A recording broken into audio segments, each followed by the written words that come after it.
Takže v tomto videu si ukážeme, jak poskládat trup letadla z fotografií nějakých nebo obrázků. Takže založili jsme si projekt tady pomocí nový a názvu. Tak jsme si založili podle názvu toho letadla. Teďka vlastně půjdeme postupně tak, že jako první krok pravým tlačítkem na té základní rovině XY dát nová skica a tady si to zarovnáme teda s tím pohledem a dáme tady vložit obrázek, to je tady toto, obrázek. Najdu si ten obrázek, který tam chci vkládat. Takže tohle. Boeing 777 FedEx, otevřít a vkládám tady ten obrázek. Tak a teď tady udělám pár úprav pro to, abych se mi s tím dobře dělalo. Takže prvně si tady udělám nějakou takovou orientační čáru, která je od toho, té přední části letadla a dám tam kótu,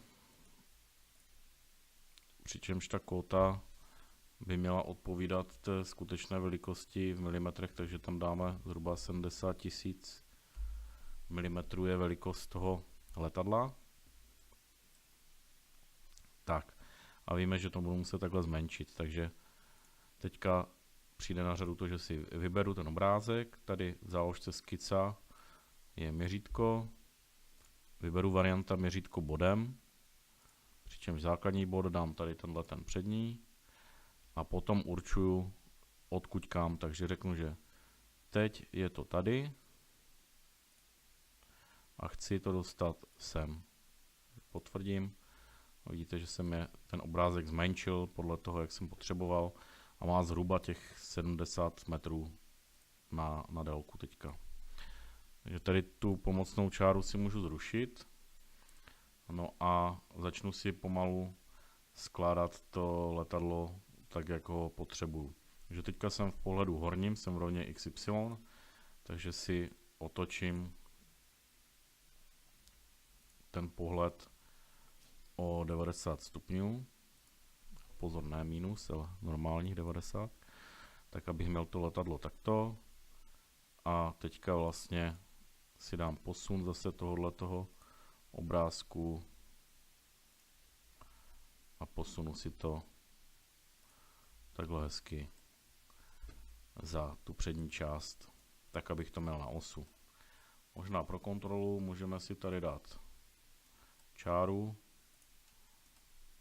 Když na tu čáru kliknete pravým tlačítkem myši, tak můžete změnit tím na osovou a máme tady vlastně takovouhle osu toho letadla.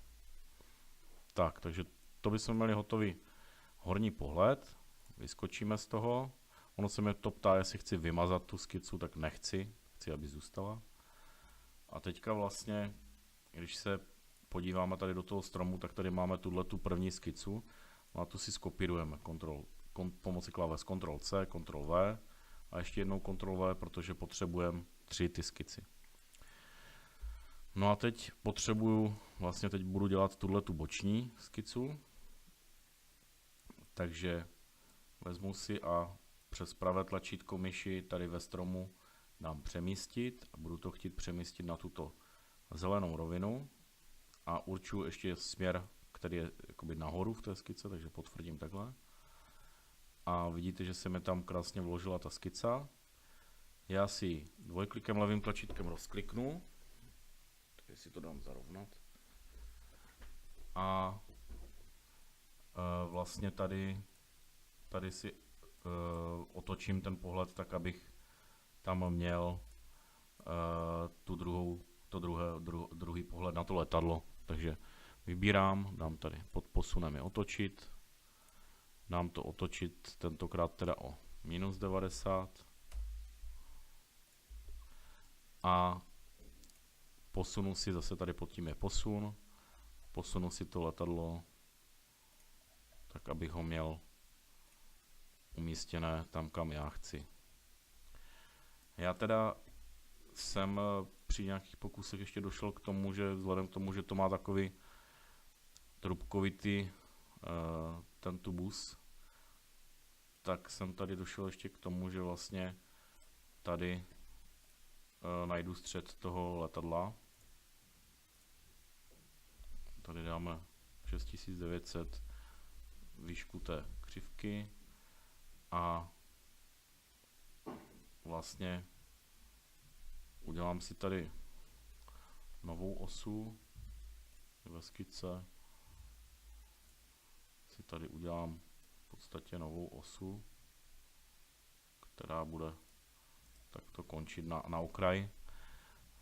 Zase přes pravé tlačítko myši, když na tu čáru najedu, tak si z toho jsem schopen udělat osu. Vidíte, že tady jsem tu osu chytil jakoby ve středu, v polovině té délky.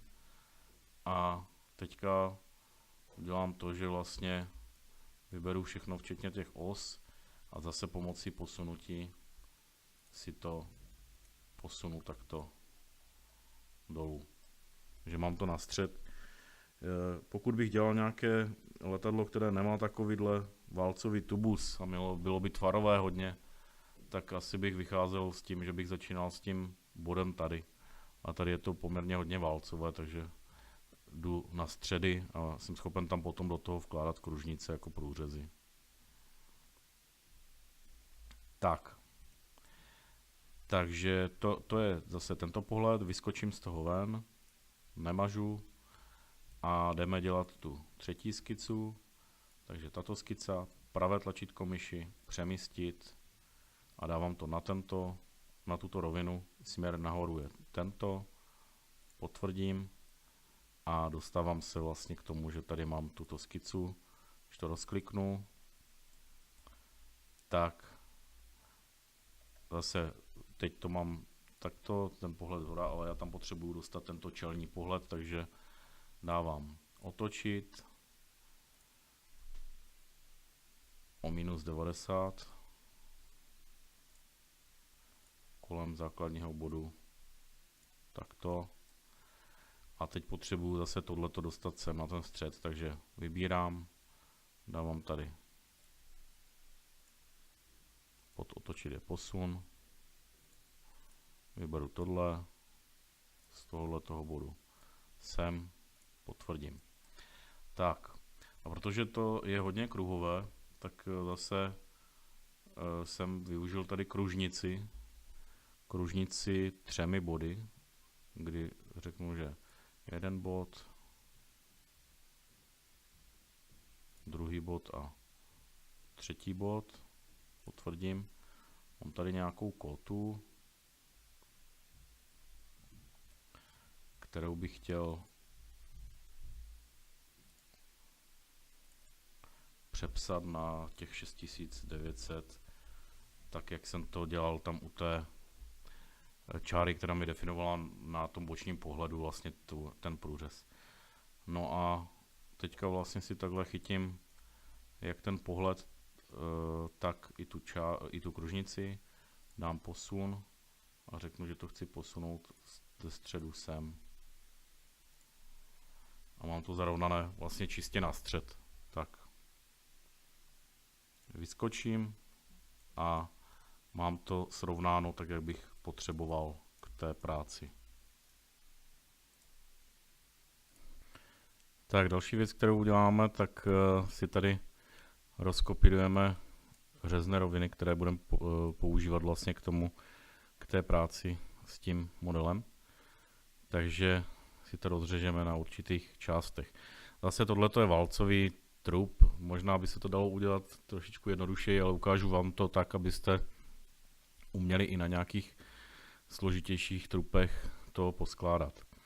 Tak, takže teďka vlastně si vezmeme tady kopírování a vezmeme si kopii této roviny. Jako směr určíme tohleto a dáme si tady teda počet kopií jenom 1 a uřízneme si tady ten přední čumák před tím oknem, to znamená posuneme to o nějakých 1000 mm. Takto. Uděláme znovu kopii tady tohoto. Dáme to tady po nějakých 2500 mm, zase v tom směru stejném. A dáme tady asi tři takhle kopie, tak aby jsme zvládli ten průřez dobře udělat toho trupu. Takhle. A dáme si další kopii tohohle toho zase v tom směru. Tady už to můžeme natáhnout třeba po nějakých 10 000 plus minus až sem, takže nějakých 12 500 třeba bude ta vzdálenost toho, té kopie, ať se dostaneme tou rovnou částí a tady si skopírujeme tu rovinu ještě jednou, zase ten směr udáme a dáme tady nějakou menší vzdálenost, tak ať nám to vyjde akorát na konec. Možná tam dáme 4 ty roviny.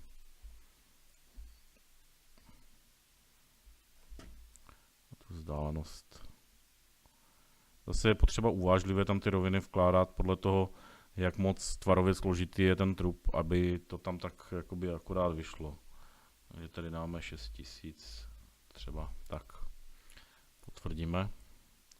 A máme vlastně jakoby to letadlo nachystané k rozřezání. Máme tady průřezy tím udělané. Tak. Takže teďka budeme vytvářet vlastně skici pohledové a půdorysné, tak aby jsme měli podklady k tomu vykreslení toho tvaru. Takže teďka si tady dáme tvar, skica a dáme si tady tu půdorysnou skicu. Tady si můžete zatrhnout, orientovat do aktivního pohledu, tady se to teď hodí. Takže když to potvrdím, tak mi to hodí rovnou do toho půdorysného pohledu. A tady vlastně teďka uděláme jednu takovou věc, jak tady máme ty řezné roviny, tak je potřeba si odzoomovat takhle dál, tak aby ty roviny byly větší a aby vlastně se s něma dalo pracovat. A takhle, když jsme ve skici, tak klikneme na reference, přepneme si tedy typ reference na reference základnou a ty základny nebo roviny, tak si je oklikáme.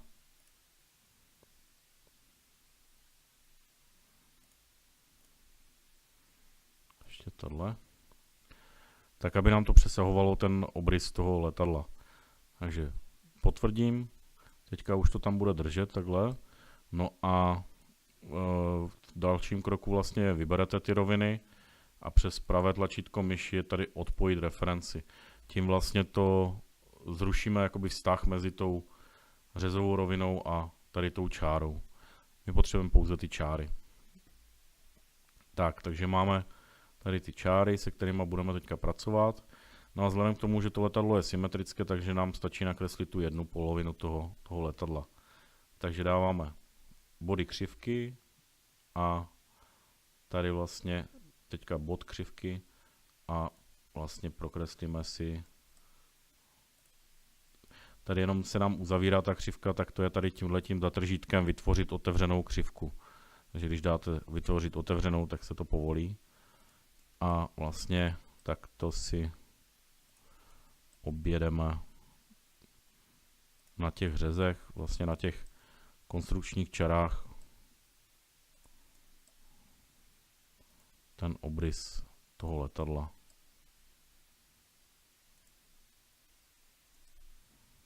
Potvrdíme na konci prostředním tlačítkem nebo kolečkem, potvrdíme. Tady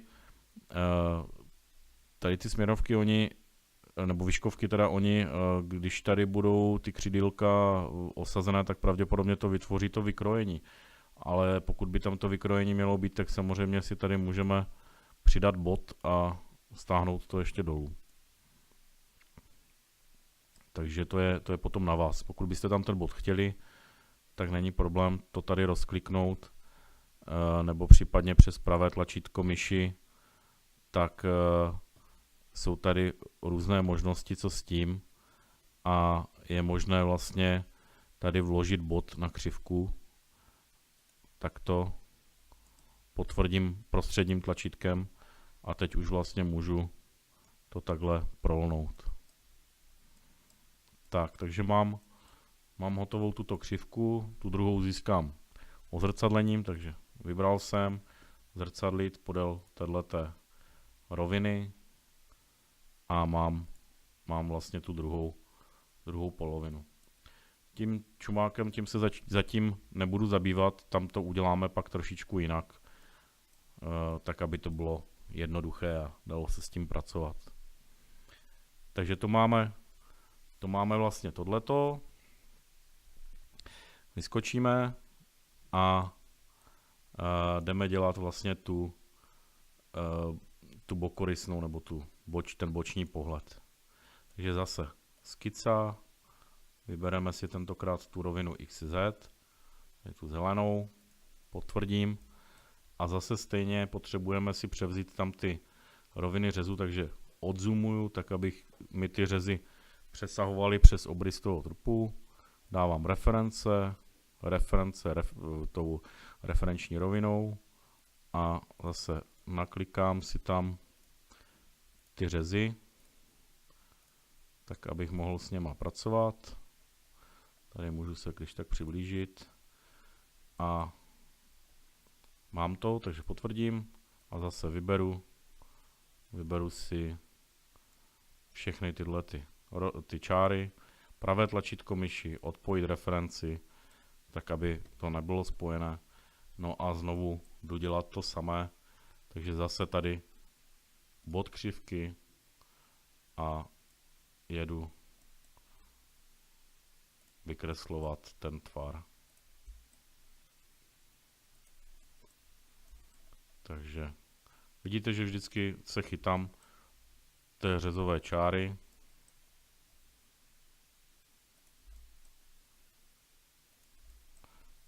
Tak, tady půjdeme někde sem.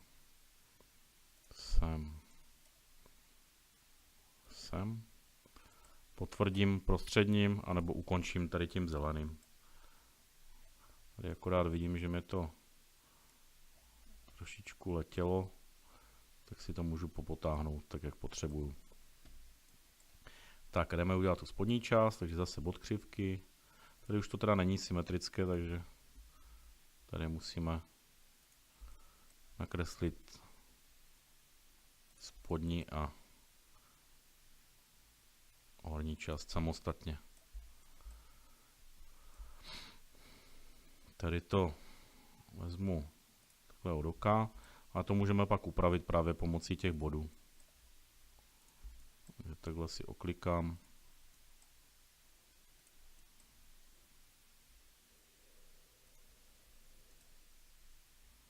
Potvrdím. No a teď se k tomu můžu vrátit. A tady vidím, že to celkem vyšlo. V pohodě, vyhovuje mi.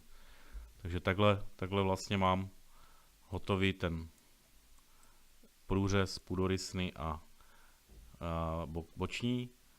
Teďka můžu přes pravé tlačítko si zamaskovat tady ty náčrty, protože ty tam teď v tuto chvíli nebudu potřebovat.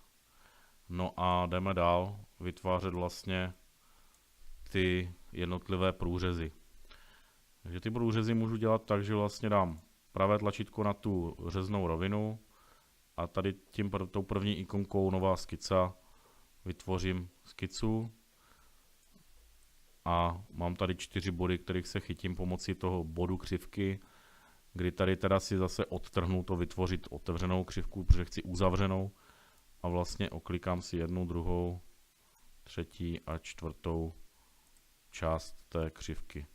Měl bych se chytat k těm jednotlivým tvarům a tak ať je to vlastně správně osazené.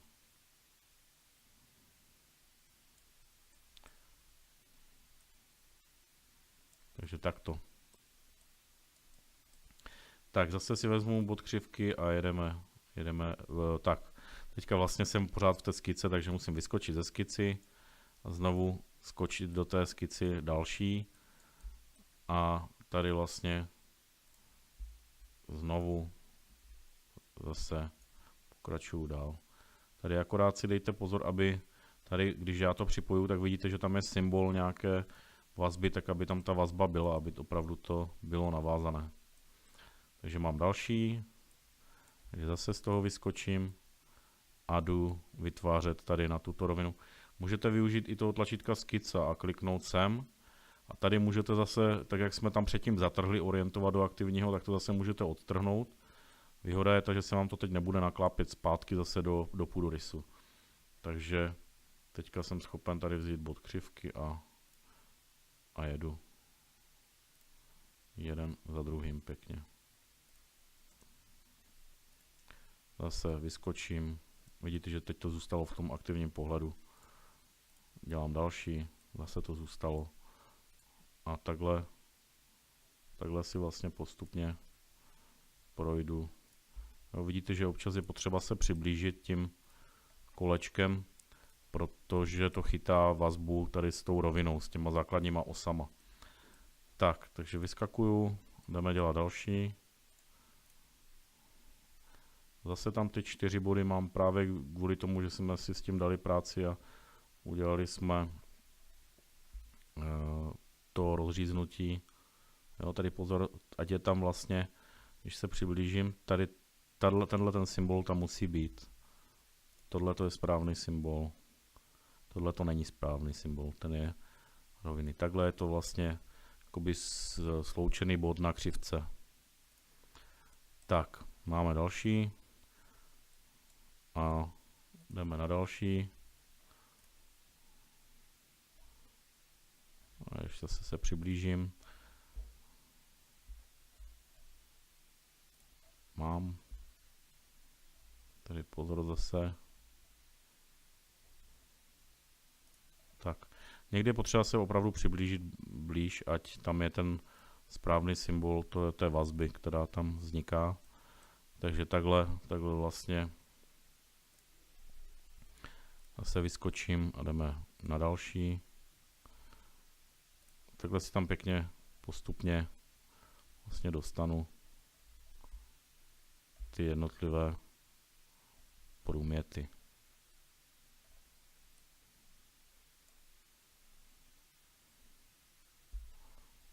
Tady máme nějakou chybu, a nicméně mělo by to chytit správně.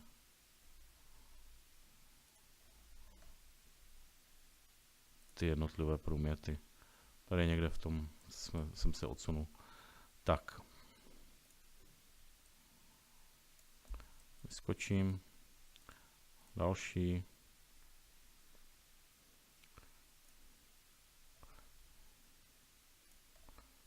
Všimněte si, že zase postupně to vždycky beru ve stejném směru. Že vlastně kreslím tenhle bod a pak ten závěrečný. Může to mít výhody potom v budoucnu, když dodržujete to stejně. Tak, takže tu máme další. Teďka už nám chybí jenom 3. Takže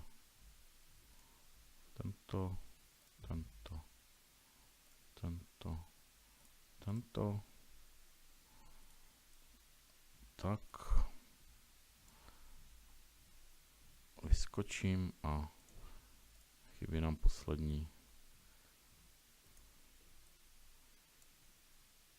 Tenhle.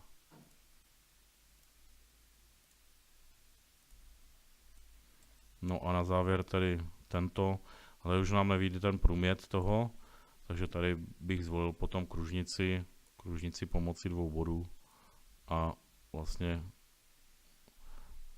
jo, ale pozor, ještě pořád jsme v té aktivní skice, takže musíme sem do této skici, že jsem vyskočil, exitem jsem ukončil tu skicu a tady vlastně na této skice si dám kružnici 2 body a řeknu, že to bude tohleto.